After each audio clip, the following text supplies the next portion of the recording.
ਸਤਿ ਸ਼੍ਰੀ ਅਕਾਲ ਜੀ ਸਾਰਿਆਂ ਨੂੰ ਸਵਾਗਤ ਹੈ ਮੇਰੇ ਚੈਨਲ ਤੇ। ਅੱਜ ਮੈਂ ਆ ਗਈ ਹਾਂ ਫਿਰ ਤੋਂ ਨਵਾਂ ਵਲੌਗ ਲੈ ਕੇ ਤੇ ਅੱਜ ਮੈਂ ਤੁਹਾਨੂੰ ਆਪਣੇ ਇੱਕ ਕਾਊ ਫਾਰਮ ਦਾ ਟੂਰ ਦਵਾਂਗੀ। ਚਲੋ ਆਪਾਂ ਹੁਣ ਕਾਊ ਫਾਰਮ ਚੱਲੀਏ। धड़कन ये कहती है दिल तेरे बिन धड़के ना, एक तू ही यार मेरा, मुझको क्या दुनिया से लेना। ये दोस्ती हम नहीं तो। ਹੁਣ ਆਪਾਂ ਪਹੁੰਚ ਗਏ ਕਾਊ ਫਾਰਮ ਤੇ ਹੁਣ ਆਪਾਂ ਜਾ ਕੇ ਤੁਹਾਨੂੰ ਦਿਖਾਵਾਂਗੇ ਕਿ ਉੱਥੇ ਕੀ ਹੁੰਦਾ ਹੈ ਔਰ ਕਿਸ ਪ੍ਰੋਸੈਸ ਨਾਲ ਦੁੱਧ ਕੱਢਿਆ ਜਾਂਦਾ ਹੈ। ਚਲੋ ਚੱਲੀਏ।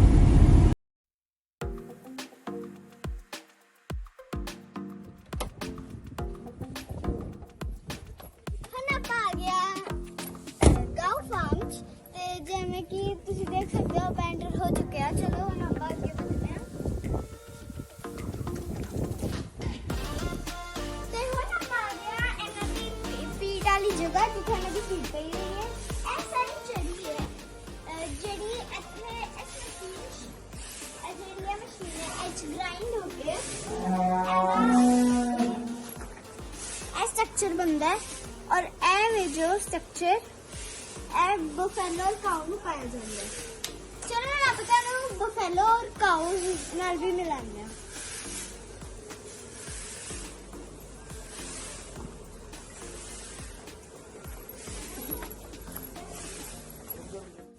चलो अंदर चल के मैं तानू उनसे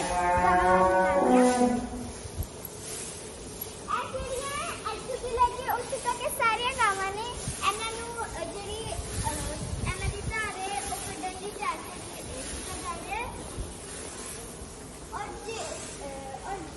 जैसा कि तुम ये देख सकते हो ये नीचे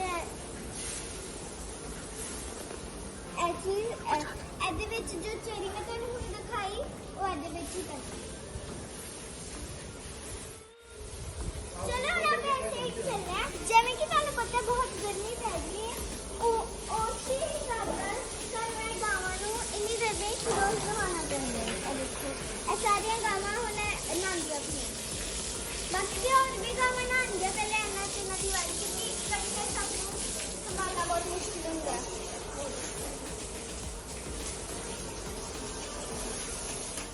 हुण आपां तुहानू दिखाण वाले हां उन्हां दे बेबीज ਜਿਹੜੇ ਕਾਵਸ ਹੁੰਦੇ ਨੇ। ਦੇਖੋ ਇਹ ਬਹੁਤ ਕਿਊਟ ਨੇ।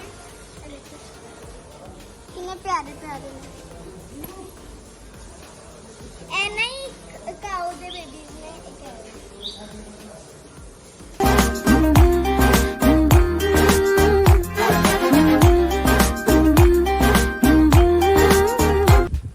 ਤੇ ਹੁਣ ਜਿਹੜੀਆਂ ਵੀ ਕਾਊਜ਼ ਅੰਦਰ ਸੀ ਜਿੱਥੇ ਖਾਲੀ ਕੀਤਾ ਹੋਇਆ ਸੀ ਉਹ ਸਾਰੇ ਕਾਊਜ਼ ਨੂੰ ਬਾਹਰ ਇੱਥੇ ਸ਼ਿਫਟ ਕੀਤਾ ਗਿਆ ਹੈ ਔਰ ਸਰਦੀਆਂ 'ਚ ਵੀ ਜਦੋਂ ਜਿਹੜਾ ਪੂਰੀ ਫੈਂਸਿੰਗ ਕੀਤੀ ਗਈ ਹੈ ਇੱਥੇ ਹੀ ਕਾਊਜ਼ ਨੂੰ ਬਾਹਰ ਕੱਢ ਦਿੱਤਾ ਜਾਂਦਾ ਹੈ ਔਰ ਇਹ ਫਿਰ ਇੱਥੇ ਬੈਠ ਕੇ ਧੁੱਪ ਸੇਕਦੀਆਂ ਰਹਿੰਦੀਆਂ ਨੇ ਔਰ ਫਿਰ ਇਸ ਤੋਂ ਬਾਅਦ ਅੰਦਰ ਸਾਡਾ ਇਹ ਪੂਰਾ ਸ਼ੈਡ ਹੈ ਇਹ ਸਾਰਾ ਬਫੈਲੋਜ਼ ਦਾ ਹੈ। ਹੁਣ ਆਪਾਂ ਤੁਹਾਨੂੰ ਜਿਹੜਾ ਬਫੈਲੋ ਦਾ ਸੈਕਸ਼ਨ ਹੈ ਯਾਨੀ ਉਹਨਾਂ ਦਾ ਜਿਹੜਾ ਸ਼ੈਡ ਹੈ ਉਹ ਵੀ ਤੁਹਾਨੂੰ ਦਿਖਾ ਦਿੰਦੇ ਹਾਂ। ਚਲੋ ਇਹ ਬਫੈਲੋਜ਼ ਨੇ ਸਾਰੀਆਂ ਔਰ ਉਹ ਸਾਈਡ ਤੱਕ ਸਾਰੇ ਬਫੈਲੋਜ਼ ਦਾ ਸ਼ੈਡ ਹੈ ਉਸ ਸਾਈਡ ਪੂਰੀ ਔਰ ਇੱਥੇ ਦੀ ਵੀ ਸਫਾਈ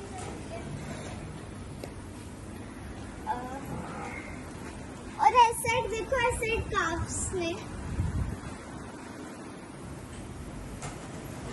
Dame tu cosita, ay, dame tu cosita, dame tu cosita, ay, dame tu cosita, dame tu cosita। चलो हुण आपां तुहानू लेके चलने आ मिल्क दा जेहड़ा प्रोसेस है वो दिखाने हुण ए जेहड़ी काऊ ने इन्हां दी दवाई लगी जा रही है हाइजीन इन्हां दी सब तो पहले सफाई हुंदी है उस तो बाद ही हुंदा है मशीन लगा के। हुण आ ਦੇਖੋ ਇਸ ਮਸ਼ੀਨ ਨਾਲ ਦੁੱਧ ਜਾ ਰਿਹਾ ਹੈ ਇਸ ਟੈਂਕ ਦੇ ਵਿੱਚ। ਉਹ ਦੇਖੋ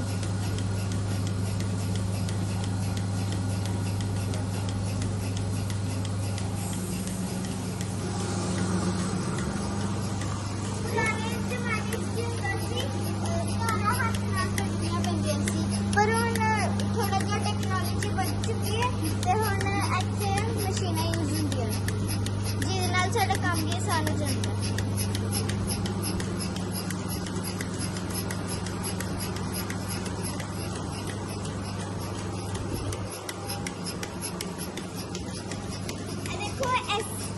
वाली काव भी अच्छी तरह मतलब अच्छी तरह दवाई लगाई जा रही है, इन्हों भी हाइजीन आई जा रही है और उन्हें अच्छे भी मशीन